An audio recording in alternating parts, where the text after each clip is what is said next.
اللہ الرحمن الرحیم۔ گزشتہ روز امام اعظم کے موقف کے مطابق جو حقیقت اور مجاز کا اجتماع درست نہیں ہے، اس پر مصنف علیہ الرحمہ نے 3 اعتراضات کیے تھے اور پھر ان 3 اعتراضات کے جوابات دیے ہیں۔ آج جو ہماری گفتگو ہے وہ بھی حقیقت اور مجاز کی یہ فصل چل رہی ہے۔ ماقبل میں حقیقت اور مجاز کے اجتماع کی گفتگو، اب حقیقت کی 3 انواع، حقیقت کی 3 انواع، 3 قسمیں۔ ایک کو حقیقت متعذرہ کہا جاتا ہے۔ توجہ طلب باتیں ہیں، توجہ میری طرف رکھیے۔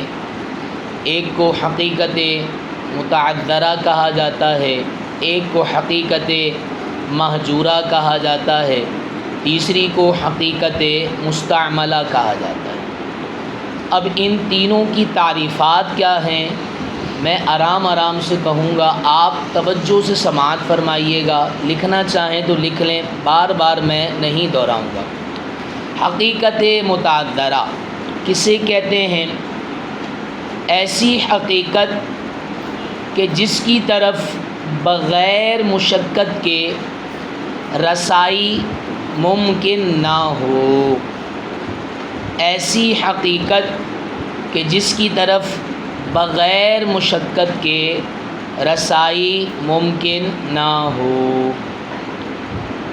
ایسی حقیقت کہ جس کی طرف بغیر مشقت کے رسائی ممکن نہ ہو، اسے کہا جاتا ہے حقیقت متعذرہ۔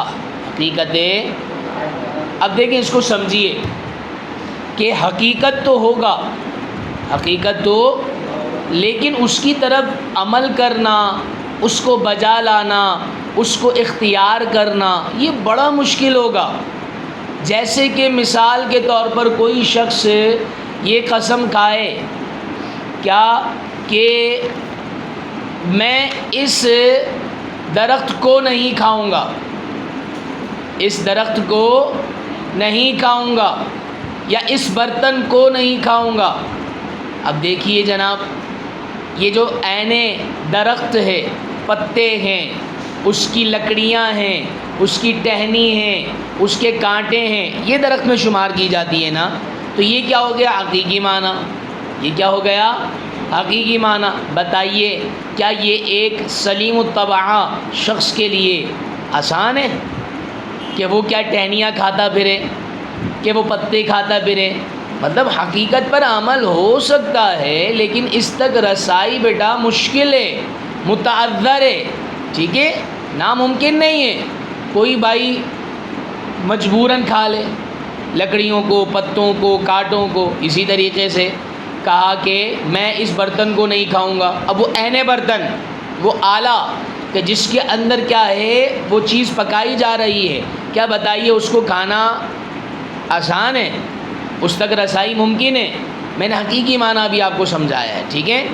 یعنی ایسی حقیقت کہ جس کی طرف رسائی کیا ہو، ممکن نہ ہو، اس کو کیا کہا جاتا ہے؟ حقیقت متعذرہ۔ اپنے نام سے ہی واضح ہے، اپنے نام سے ہی واضح ہے۔ دوسری قسم جسے کہا جاتا ہے حقیقت مہجورہ۔ مہجور کسے کہتے ہیں؟ دیکھیں، مہجور کا لغوی معنی ہے جس کو چھوڑ دیا گیا ہو۔ مہجور کا لغوی معنی کیا ہے؟ جس کو چھوڑ دیا گیا ہو۔ یعنی ایسی حقیقت کہ جس کی طرف رسائی تو ممکن ہو، ایسی حقیقت جس کی طرف رسائی ممکن ہو، لیکن عرف میں اس کو کیا ہے؟ چھوڑ دیا گیا ہو، عرف میں اس کو ترک کر دیا گیا ہو۔ جیسا کہ گزشتہ روز ہم نے ایک مثال آپ کو سمجھائی تھی کہ میں فلاں کے گھر میں قدم نہیں رکھوں گا، تو یہاں پر قدم سے مراد دخول دار ہے، قدم نہیں ہے۔ اب دیکھیں، یہ ایسا عمل ہے کہ اگر کوئی شخص، ایسا عمل ہے کہ کوئی شخص اگر یہ کہے کہ میں قدم نہیں رکھوں گا، تو اس سے مراد عرف میں کیا ہے؟ قدم نہیں ہوتا، دخول ہوتا ہے۔ قدم رکھنا حقیقی معنی، لیکن یہ ایسا حقیقی معنی ہے کہ جس پر عمل کرنا بھی ممکن ہے، کہ ایک شخص گھر کے باہر کھڑا ہو کر، گھر کی باہر کوئی چبوترا ہو اس پر بیٹھ کر، چبوترا نہ بھی ہو تو گھر کے باہر جو فرش ہے اس پر بیٹھ کر اپنے پاؤں کو کیا ہے اس دہلیز پر پہنچا سکتا ہے آسانی۔ لیکن یہ ایسی مثال ہے کہ جس کو کیا ہے عرف نے ترک کر دیا ہے، کہ قدم سے مراد قدم نہیں لیتے بلکہ جانا مراد لیتے۔ قدم سے مراد قدم ہے، اسی وجہ سے حقیقت یہاں پر کیا ہے؟ قدم۔ اچھا، میں بعد میں عرض کروں گا کہ ان مثالوں کا، ان قسموں کا حکم کیا ہے، ٹھیک ہے؟ پہلے میں صرف آپ کو تعریف اور اس پر کیا ہے مثالوں کا انطباق کروا رہا ہوں۔ آگے چلتے ہیں۔ حقیقت مستعملہ، حقیقت مستعملہ، حقیقت مستعملہ کسے کہتے ہیں؟ کہ ایسی حقیقت کہ جس کی طرف بغیر مشقت کے رسائی بھی ہو، بغیر مشقت کے رسائی بھی ہو، اور عام لوگوں نے اسے ترک بھی نہ کیا ہو، عام لوگوں نے اسے ترک بھی نہ کیا ہو، ٹھیک ہے؟ اس میں تو آپ بہت ساری مثال لے سکتے ہیں، اس میں تو آپ بہت ساری مثال لے سکتے ہیں۔ ہر وہ حقیقت جو کیا ہے استعمال بھی ہو رہی ہو، متعذر بھی نہ ہو، اور کیا ہے لوگوں نے ترک بھی نہ کیا ہو، تو ایسی حقیقت کو حقیقت مستعملہ کہا جاتا ہے۔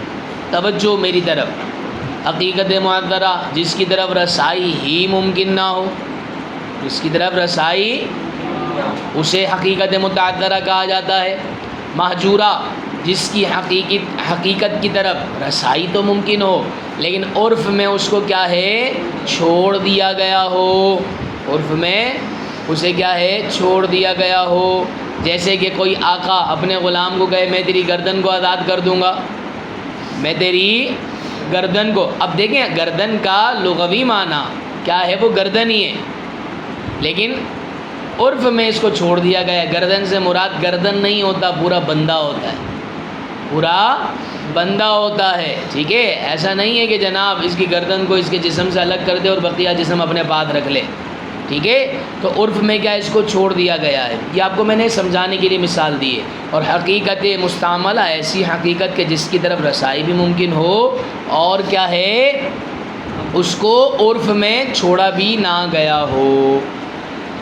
پہلی جو دو قسمیں ہیں کون سی؟ حقیقت متعذرہ اور حقیقت مہجورہ، حقیقت متعذرہ اور حقیقت مہجورہ، ان دونوں کا حکم یہ ہے کہ بالاتفاق اس جیسی مثالوں کے اندر، اس جیسی حقیقت کی کیٹیگری کے اندر کیا ہے بالاتفاق مجاز کی طرف رجوع کیا جائے گا۔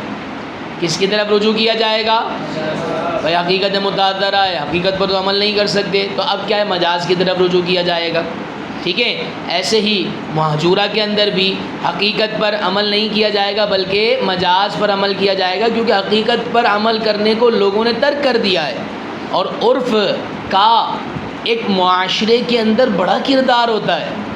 عرف پہلے جو چیزیں ناجائز ہوتی ہیں عرف کی وجہ سے وہ چیزیں بعض اوقات مباح بھی ہو جاتی ہیں، اس کا استعمال کے جواز کا فتویٰ بھی دے دیا جاتا ہے۔ سمجھ تم بیٹا مثالوں کو اور تعریفات کو آپ سمجھ گئے، آپ نے اس کا حکم بھی پڑھ لیا۔ آگے چل کر ہم کیا ہے اس کی مثالیں بھی تفصیلاً عرض کرتے ہیں، لیکن اس سے پہلے ہم کیا ہے اس کا ترجمہ سماعت فرما لیتے ہیں۔ دیکھیے فرماتے ہیں ثم الحقیقت انواع ثلاثۃ، پھر حقیقت یعنی معنی حقیقی کتنی قسمیں ہیں اس کی؟ تین قسمیں، انواع ثلاثۃ، تین قسمیں ہیں۔ متعذرۃ کے اوپر لکھا ہوا ہے الاول، ومہجورۃ کے اوپر لکھا ہوا ہے الثانی، ومستعملۃ کے اوپر لکھا ہوا ہے الثالث۔ یعنی پہلی قسم حقیقت متعذرہ، اس کا مفہوم آپ کے سامنے میں واضح کر چکا ہوں، متعذرہ کے نام سے ہی آپ کے سامنے ڈیفینیشن آ جاوے گی۔ مہجورہ ایسی حقیقت کے جس کو چھوڑ دیا گیا ہو، و مستعملہ اور ایسی حقیقت کے جس کو استعمال کیا گیا ہو، وفی القسمین الاولین پہلی دو قسمیں یعنی متعذرہ اور مہجورہ، یصار الی المجاز بالاتفاق بالاتفاق کس کی طرف رجوع کیا جاوے گا؟ مجاز کی طرف رجوع کیا جاوے گا۔